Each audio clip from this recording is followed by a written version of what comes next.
Hi everyone. ২০২৫ সালটা সবারই মোটামুটি খারাপই গেছিল। তাই আমরা সবাই মিলে ডিসাইড করেছিলাম ২০২৬ সালটা শুরুটা আমরা একটা ভালো কাজ দিয়ে করব। আর সেটা হচ্ছে বড় ঠাকুরের পুজো। তো আমরা প্রথমে ভেবেছিলাম শুধু পুজোই করব।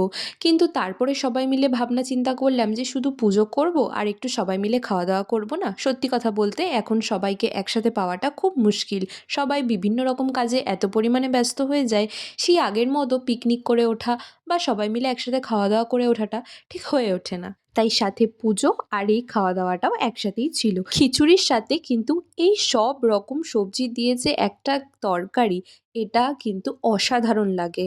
একদিকে রান্না চলছিল আর ওইদিকে আমাদের ঠাকুরমশাই এসে গেছিল। পুজোটাও মোটামুটি কমপ্লিট হয়ে গেছে। সাথে সাথে সেই দিনকে এতটাই ঠান্ডা ছিল, একটু চা না খেলে কি হয় বলো তো? তারপরে এইদিকে খিচুড়ি বসে পড়েছে আর ওইদিকে সবাই মিলে সিন্নি মাখতে শুরু করে দিয়েছিল।